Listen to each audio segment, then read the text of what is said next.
All right, guys, we've got episode 8 on Off the Sidelines Property Podcast, Window Property Group. We've got Onis here, my co-host, who's in the Tesla and property talk with me today. Hi guys, thanks for joining us on another episode. It's always great to be here and provide value to you guys. This is what we do. I guess the subject of this episode will be rentals and I guess how to maximize rental capacity of your space, how do investors maximize their rental earnings, what to look out for. Right now we are in a unique time whereby there's not a lot of houses available. There's a massive rental crisis whereby people are sleeping in cars and caravans.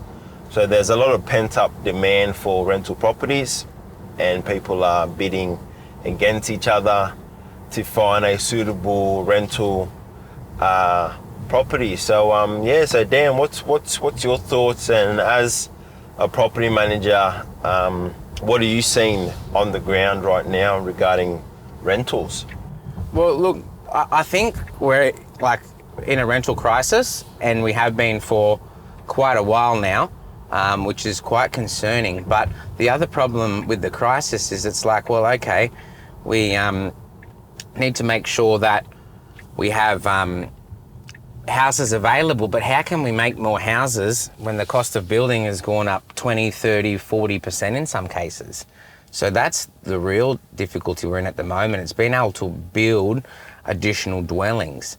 And to what we were talking about earlier with Wally, now with the CDC side of things, the government understands that council can't keep up with the requirements. They're taking too long for DAs. So now builders and certifiers and things like that have come across to use the CDC process to get things done, which is making it a lot quicker.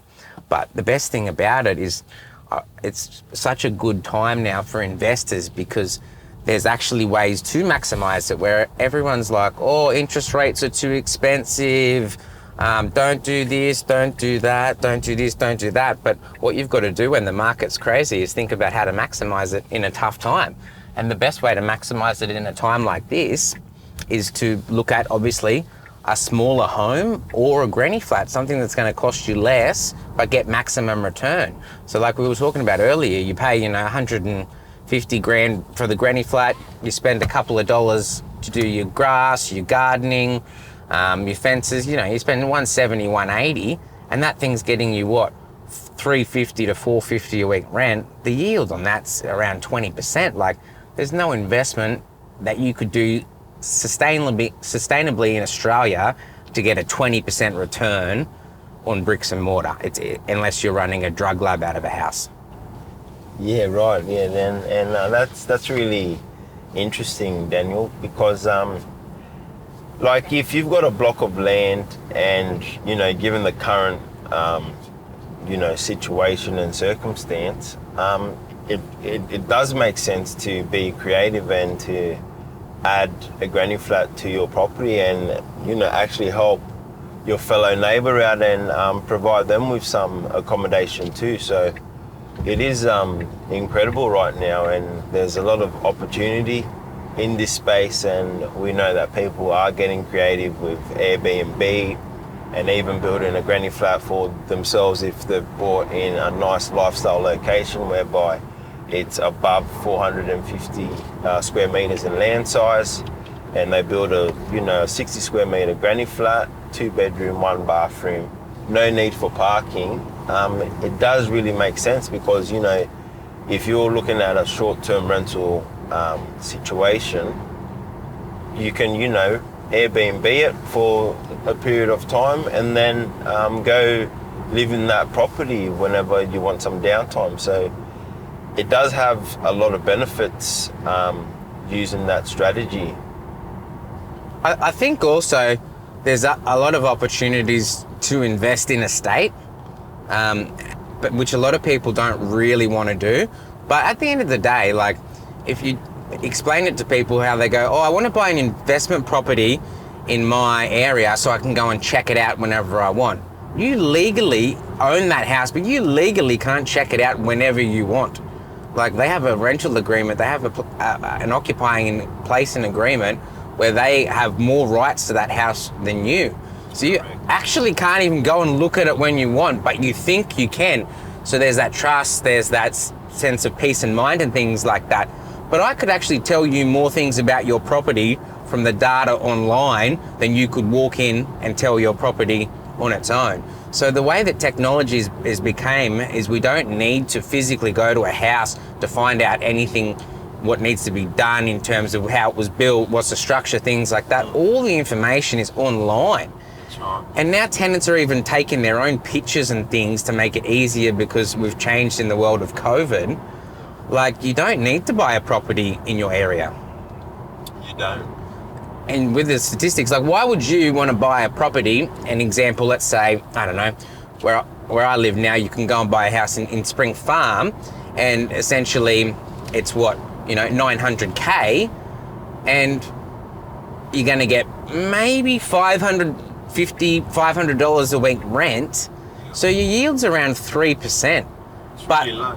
Exactly, like, so just because I could potentially drive past it one time to see if it's still there, hello, there's Google Earth, you can check the house is there all the freaking time. People need to really understand that this trust of having to buy where they are, if they're going to continue to do that, they're going to miss out on the market. And the problem with that is, if you keep missing out on the market because you're too scared, you're trying to chase something that's faster than you. The market's always going to go quicker than you. So if you don't adapt to it, you're not going to be part of the market. And that's what I want real people to understand. And that's why we do so much researching and effort based on the due diligence to make sure that the zoning's correct, to make sure there's no issues with the property, make sure if it's a complex, the strata's up to date, make sure the sinking fund's got enough money in it so you're not forking out thousands of dollars in strata and things like that. Like, there's so many things you can do from a professional perspective from a distance that people can't even do themselves. So what's the point of having a place you can drive by and have a look at? That's just like driving past a tree and looking at it. Like, you can't really do anything. Just seeing it, it's a visual, right?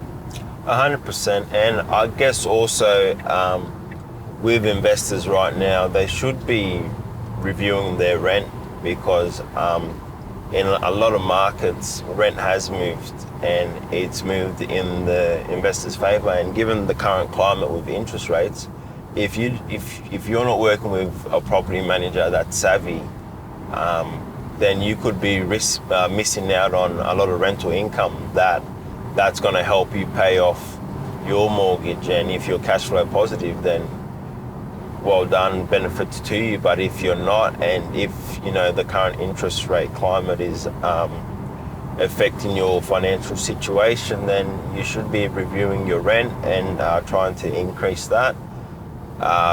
Look at comparable sales, look at realestate.com, look at RP data, look at CoreLogic, Domain, and just see what comparable properties are renting at, and then review yours accordingly and say, look, like, it might be time to get my property manager, if she hasn't done it already, to boost my rent. And this is what we do for our clientele as property managers. We regularly review rental prices, because an extra $10-20 a week, everything adds up, so and given the current climate with lower vacancy rates, accommodation is really tight right now, so now's a good time to review your rent. Well, I guess, like, us as buyers agents and property managers would see more value in getting the best rent for our client than just a typical agent, because you got to understand, like, the more rent we get for our client, the quicker they can pay the house down and the quicker we can buy them another property.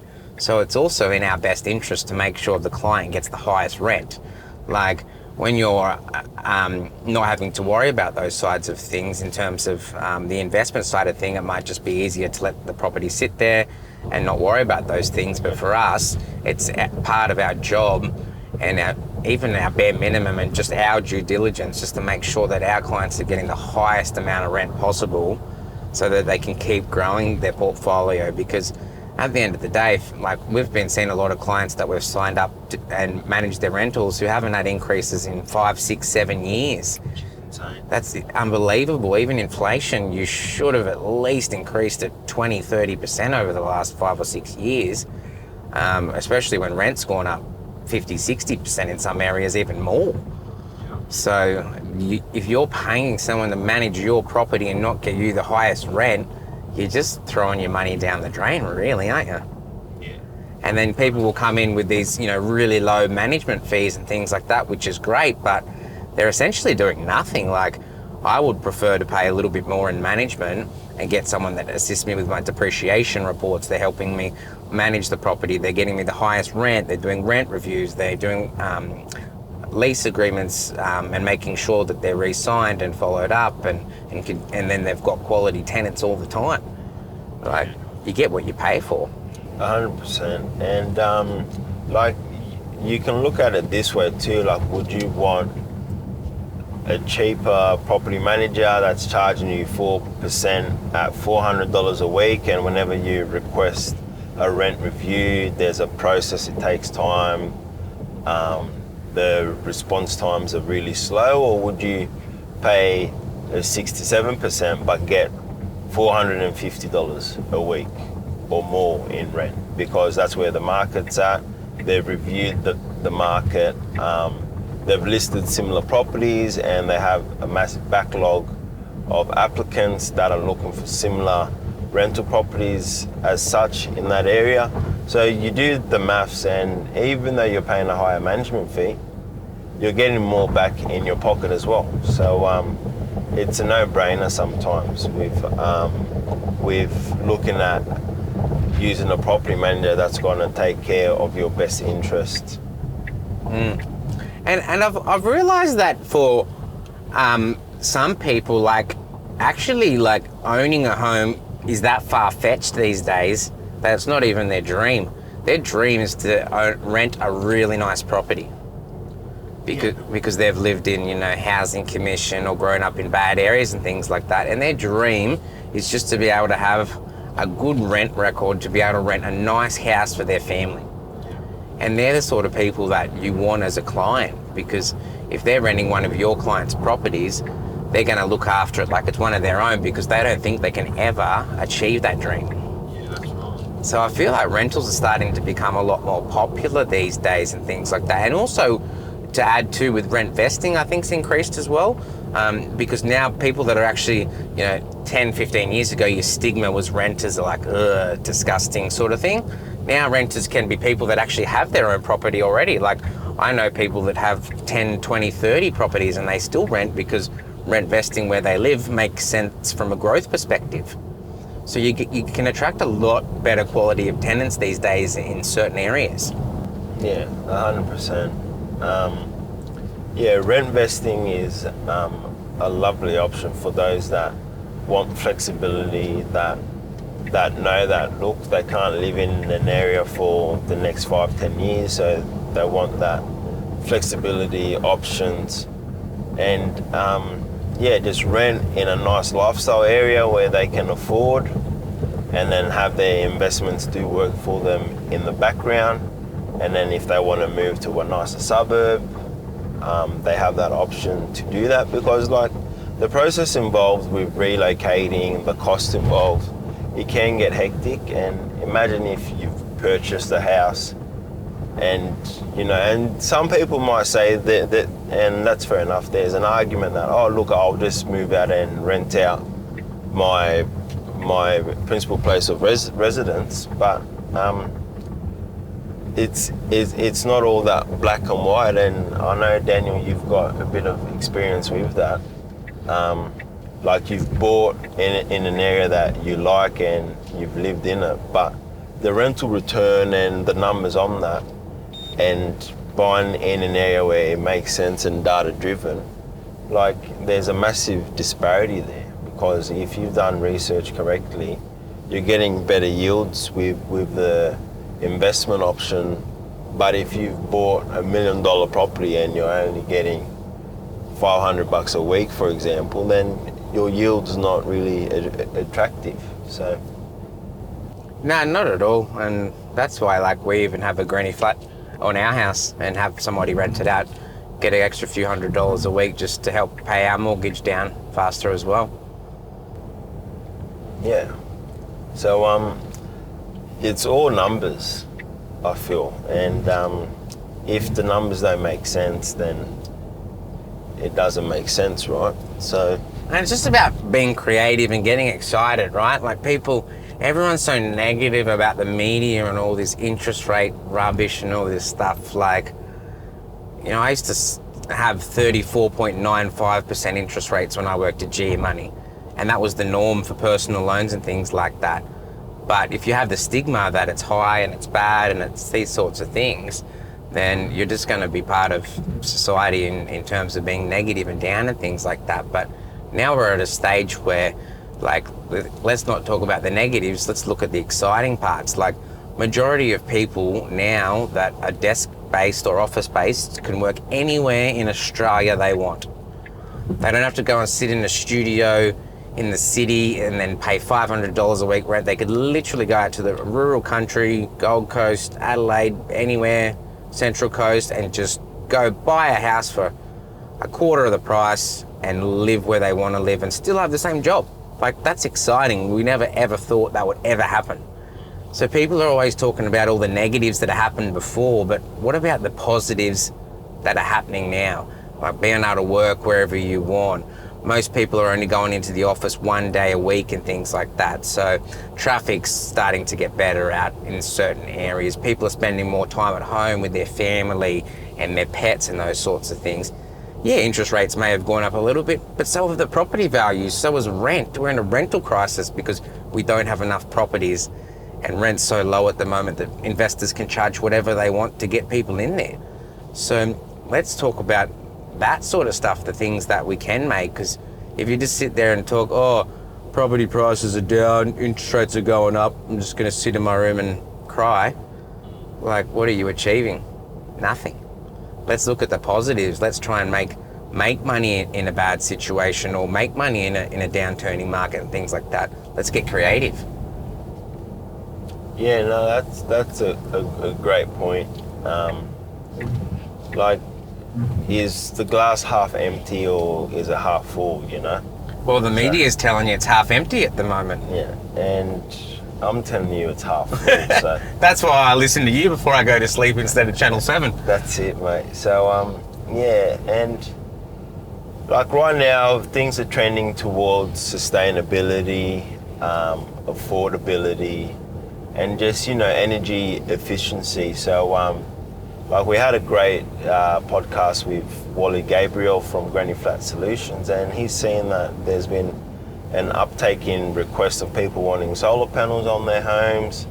People want insulative products in their homes. So even though it front loads a lot of their costs, they know that long term, you know, having that energy efficiency metric there, it's going to offset a lot of their electricity, because what's driving electricity now, it's just your appliances and AC, right? So your air conditioning's one, your dishwasher, your dryer. So all these appliances are zapping a lot of electricity. So being able to control your energy, your heating and cooling requirements by using great products, well thought out products, can really reduce how much AC you use during the winter and summer seasons. So Oh, absolutely. And just to wrap up on that topic in particular, it's it also creates a better quality of life and health, right? Like, at the end of the day, you can make all this money and you could do all these sorts of things in the world, but if where you are living, your environment doesn't have sustainable products to make you healthier and better, and you're getting sick in your own environment, the health rewards and benefits of looking into those sorts of things are just remarkable. Like, you don't even worry about the cost perspective of it, because the health benefits just well outweigh the cost of it. Just things we don't even think of as humans these days. yeah, and now, like, you think about, like, you know, plants and house plants and all that kind of stuff now. like being able to live amongst plants that promote your health also, your breathing, your shading, all that kind of stuff. That's really important, and it uplifts mood and your quality of lifestyle as well. So so just looking at all these different aspects of living and working from home and sustainability and how that all ties in together to create a better living situation, a better lifestyle for a person living in that space it's really important, and that's at the forefront of what we do. It's having the customer in mind, the client in mind, and their long-term goals. So yeah. Yeah, and I think we'll wrap it up on that, and we'll quickly indulge into our next podcast, which will be adding on to the benefits of rental management and having the right rental manager, and we'll talk a bit more about that in our next episode with a specialized rental manager for a number of years. So stay tuned for the next episode, guys, as well, and we'll touch base on that one from there. Thanks for having us, guys. We'll see you on our next episode.